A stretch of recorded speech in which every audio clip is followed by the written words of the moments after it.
வணக்கம். மாலை முரசு செய்திகளை விரிவாக பார்ப்பதற்கு முன் தலைப்புச் செய்திகளை பார்க்கலாம். டெல்லியில் உள்ள பாஜக தலைமை அலுவலகத்தில் களை கட்டிய பீகார் தேர்தல் வெற்றி கொண்டாட்டம். தலைமை அலுவலகத்திற்கு வருகை தந்த பிரதமருக்கு பூக்கள் தூவி தொண்டர்கள் உற்சாக வரவேற்பு.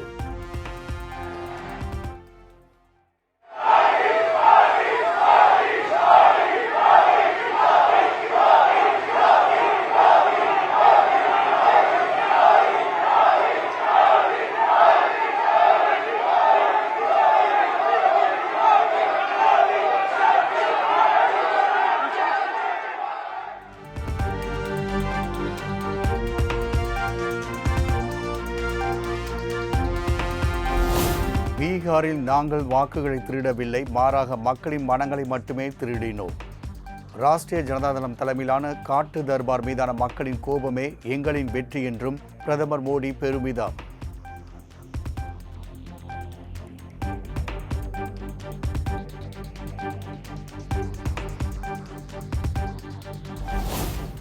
சிறுபான்மையினரை திருப்திப்படுத்தும் எதிர்க்கட்சிகளின் இஸ்லாமியர் யாதவ் ஃபார்முலா பீகாரில் ஈடுபடவில்லை.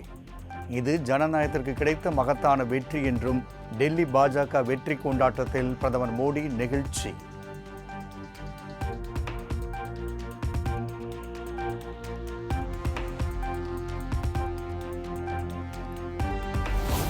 இந்திய தேர்தல் ஆணையம் மீதான மக்களின் நம்பிக்கையை பீகார் தேர்தல் பிரதிபலிப்பதாக பிரதமர் மோடி பெருமிதம். எஸ்ஐஆர் நடைமுறைக்கு இளம் வாக்காளர்களிடம் அமோக ஆதரவு கிடைத்துள்ளதாகவும் பேச்சு.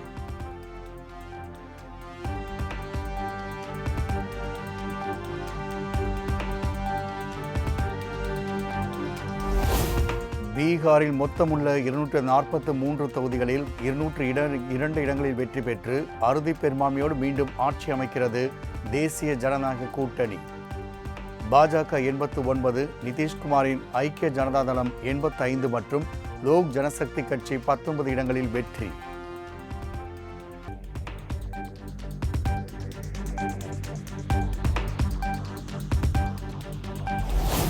பீகாரில் மீண்டும் ஆட்சி அரியணையில் அமர்கிறது பாஜக தலைமையிலான தேசிய ஜனநாயக கூட்டணி. 10வது முறையாக பீகார் மாநில முதலமைச்சராகிறார் நிதிஷ்குமார்.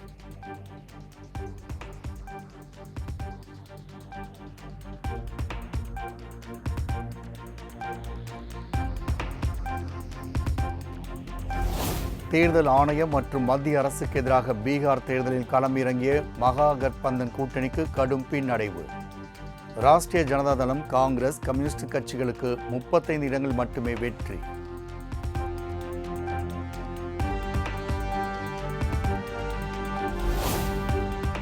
நடந்து முடிந்த பீகார் சட்டப்பேரவை தேர்தலில் 6,65,000 நோட்டா வாக்குகள் பதிவு. 243 தொகுதிகளில் 1.81% வாக்குகள் நோட்டாவில் பதிவாகியுள்ளதாக தேர்தல் ஆணையம் தகவல்.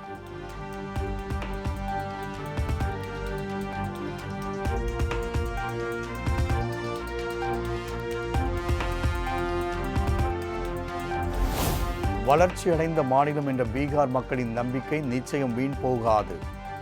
சிறப்பான செயல்திறனின் அடிப்படையிலேயே தேசிய ஜனநாயக கூட்டணிக்கு மக்கள் வாக்களித்துள்ளதாகவும் உள்துறை அமைச்சர் அமித்ஷா பெருமிதம்.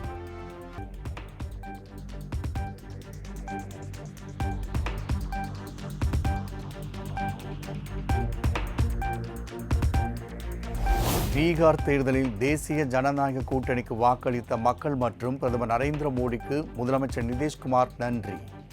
இந்தியாவின் மிகவும் வளர்ந்த மாநிலங்களின் பட்டியலில் பீகார் விரைவில் இணையும் என்றும் நம்பிக்கை.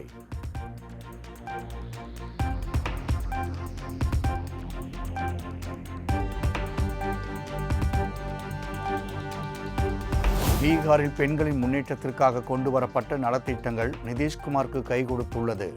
10வது முறையாக முதலமைச்சர் நாற்காலியில் நிதிஷ்குமார் அமரப்போவது சாதாரண விஷயம் அல்ல என்றும் ஜம்மு காஷ்மீர் முதலமைச்சர் ஒமர் அப்துல்லா பெருமிதம்.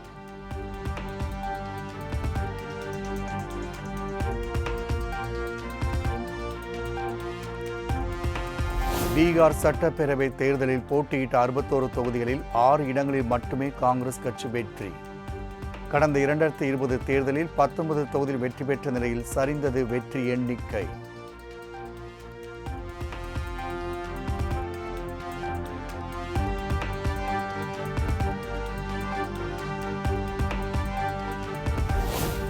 பீகார் தேர்தல் வரலாற்றில் இரண்டாவது மிக மோசமான தோல்வியை பதிவு செய்த காங்கிரஸ் கட்சி 2010 சட்டப்பேரவை தேர்தலில் 4 தொகுதி வெற்றி பெற்ற நிலையில் தற்போது 6இல் மட்டுமே வெற்றி.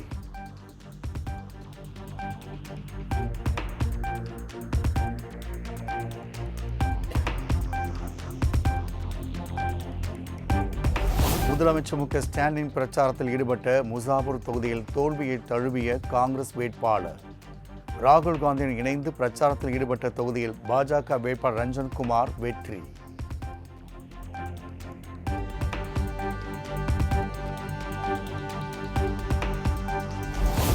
நியாயமற்ற முறையில் நடைபெற்ற தேர்தலால் வெற்றி பெற முடியவில்லை. ஆச்சரியமளிக்கும் வகையில் பீகார் தேர்தல் முடிவுகள் இருப்பதாகவும் மக்களவை எதிர்க்கட்சித் தலைவர் ராகுல் காந்தி பதிவு.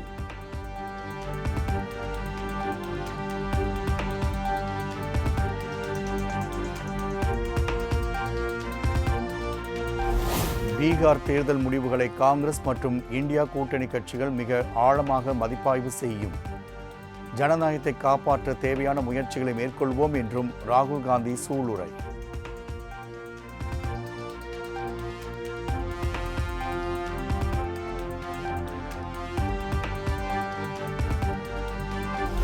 ஜனநாயகத்தை பலவீனப்படுத்தும் சக்திகளுக்கு எதிரான தங்களின் போராட்டம் தொடரும். பீகாரில் மக்கள் அளித்த தீர்ப்பை வரவேற்பதாகவும் அகில இந்திய காங்கிரஸ் கட்சி தலைவர் மல்லிகார்ஜுன கார்கே பதிவு.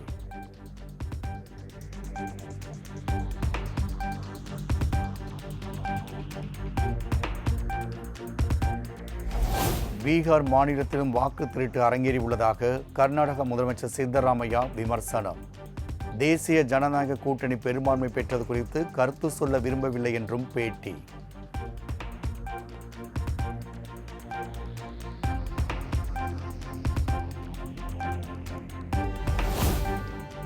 பீகார் தேர்தல் வெற்றிக்கு வாக்காளர் சிறப்பு தீவிர திருத்த நடவடிக்கையே காரணம். பெரிய அளவில் சதி செய்து பாஜக வெற்றி பெற்றுள்ளதாகவும் சமாஜ்வாதி கட்சி தலைவர் அகிலேஷ் யாதவ் விமர்சனம்.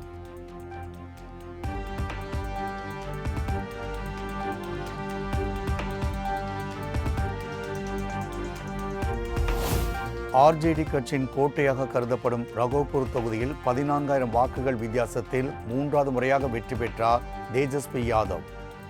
கடந்த 2020இல் இதே தொகுதியில் 38,000 வாக்குகள் வித்தியாசத்தில் வெற்றி பெற்றிருந்தார் தேஜஸ்வி.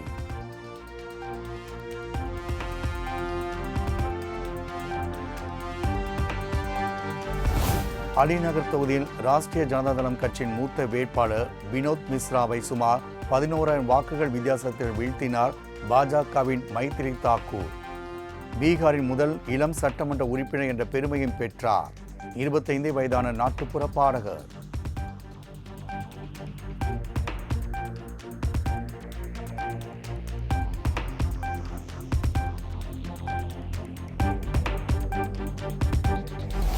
பீகார் தேர்தலில் 29 தொகுதிகளில் போட்டியிட்ட அசாதுதீன் ஒவைசியின் ஏஐஎம்ஐஎம் கட்சி 5இல் வெற்றி. 61 தொகுதியில் போட்டியிட்ட காங்கிரஸ் கட்சியை காட்டிலும் ஒவைசியின் வெற்றி பன்மடங்கு அதிகம் என அரசியல் நோக்கர்கள் விமர்சனம்.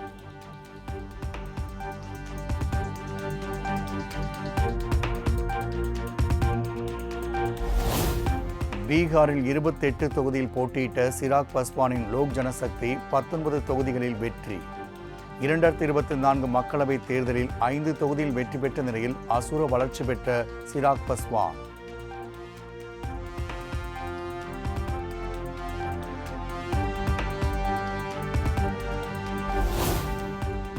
பீகார் தேர்தலில் மண்ணை கவ்வியது பிரசாந்த் கிஷோரின் ஜன்சுராஜ் கட்சி. பல்வேறு மாநிலங்களில் தேர்தல் வியூகம் அமைத்து கொடுத்தவருக்கு சொந்த மாநிலத்தில் தோல்வியை பரிசளித்த மக்கள்.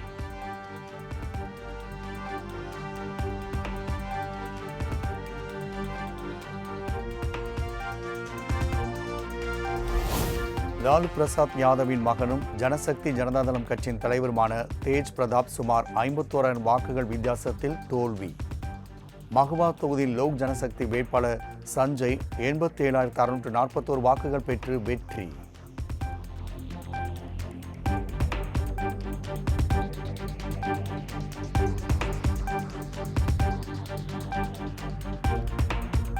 பீகாரின் கைமூர் பகுதியில் உள்ள வாக்கு எண்ணிக்கை மையத்தின் மீது கல்வீச்சு நடத்தப்பட்டதன் எதிரொலி.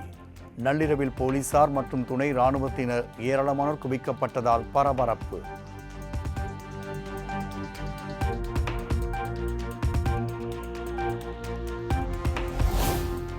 ஜம்மு காஷ்மீர் மாநிலம் பட்காம் தொகுதி இடைத்தேர்தலில் தோல்வியை தழுவியது ஒமர் அப்துல்லாவின் தேசிய மாநாட்டு கட்சி. 1957 முதல் வெற்றியை மட்டுமே சுவைத்து வந்த தொகுதியில் மக்கள் ஜனநாயக கட்சி வேட்பாளர் சையத் முந்தாசிர் முதலாக வெற்றி.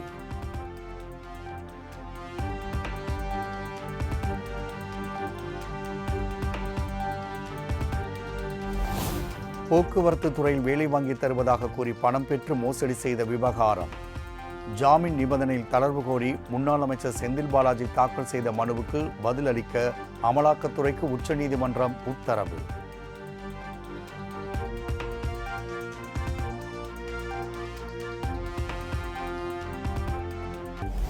தனியார் பேருந்து கட்டண உயர்வு குறித்து டிசம்பர் 30 முடிவெடுக்க வேண்டும். ஜனவரி 5 அறிக்கை அளிக்கவும் தமிழ்நாடு அரசுக்கு சென்னை உயர்நீதிமன்றம் உத்தரவு.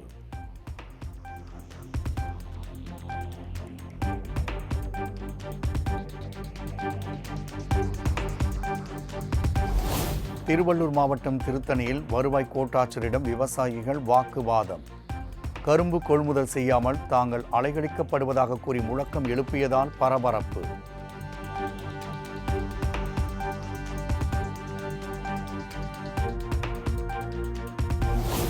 அமேசான் ஆன்லைன் ஷாப்பிங் மூலம் சுமார் 62,000 ரூபாய் மதிப்பில் லேப்டாப் ஆர்டர் செய்தவருக்கு அதிர்ச்சி. டெலிவரியான பெட்டியில் அடாப்டர் மற்றும் வயர் மட்டுமே இருந்ததால் பாதிக்கப்பட்ட நபர் சைபர் கிரைம் போலீசில் புகார்.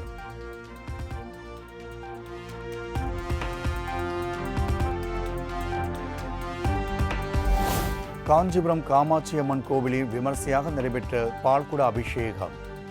1008 பால்குடங்களுடன் ஊர்வலமாக வந்து அம்மனை வழிபட்ட பெண்கள்.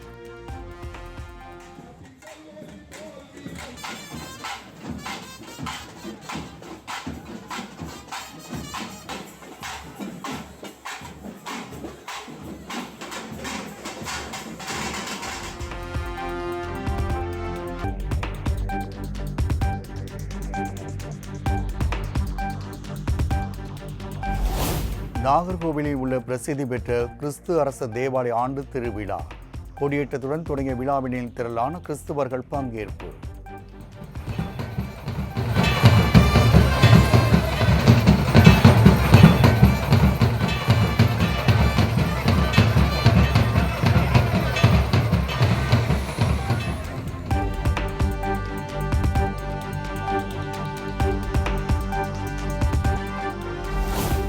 சென்னை மதுரையில் வரும் 28 முதல் டிசம்பர் 10 வரை நடைபெறுகிறது 14வது ஜூனியர் உலகக்கோப்பை ஹாக்கி போட்டி.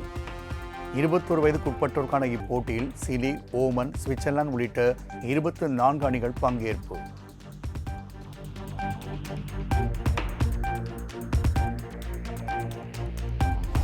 ஜூனியர் உலகக்கோப்பை போட்டிக்கான இந்திய ஹாக்கி அணி அறிவிப்பு. சண்டிகரை சேர்ந்த ரோஹித் தலைமையில் 19 பேர் கொண்ட குழு இன்று மாலை சென்னைக்கு வருகை தரவுள்ளதாக தகவல்.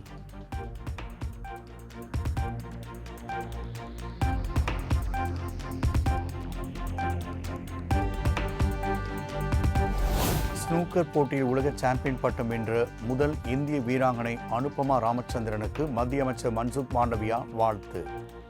பல்வேறு தடைகளுக்கிடையே உலக அரங்கில் இந்தியாவின் பெருமை உயர்த்தி விட்டதாகவும் பெருமிதம்.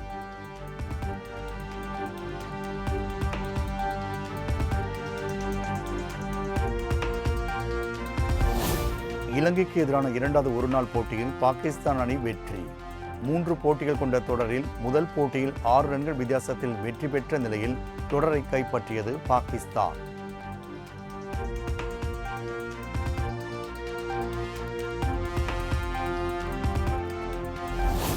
சினிமா, பணம் என எல்லாவற்றையும் விட்டுவிட்டு நல்லது செய்ய வேண்டும் என்பதற்காக அரசியலுக்கு வந்திருக்கிறார் விஜய். அரசியல்வாதிகள் நடிக்கிறார்கள், நடிகர்கள் அரசியல் செய்கிறார்கள் என்றும் நடிகை ரோஜா சுவாரஸ்ய பேச்சு. அரசியல்வாதிங்க ஆக்ட் பண்ணுறாங்க, ஆர்டிஸ்ட்டு அரசியல் பண்ணுறாங்க, அதுதான் கஷ்டமாக இருக்குது. ஆனால் விஜய் சார் எனக்கு தெரிஞ்சு படம் பண்ண மாட்டேன்னு சொல்லி ஃபுல்லாக படம் பக்கத்தில் வச்சுட்டு எனக்கு இவ்வளோ பேர் புகழ் பணம் எல்லாம் விட்டுட்டு ஜனங்களுக்கு நல்லது செய்யணும்னு நினைக்கிறாங்க. ஸோ உண்மையிலே அவங்க ஜனங்களை நேசித்து நல்லது செய்யணும்னு நினச்சா அது கண்டிப்பாக ஜனங்களுக்கு கனெக்ட் ஆகும்.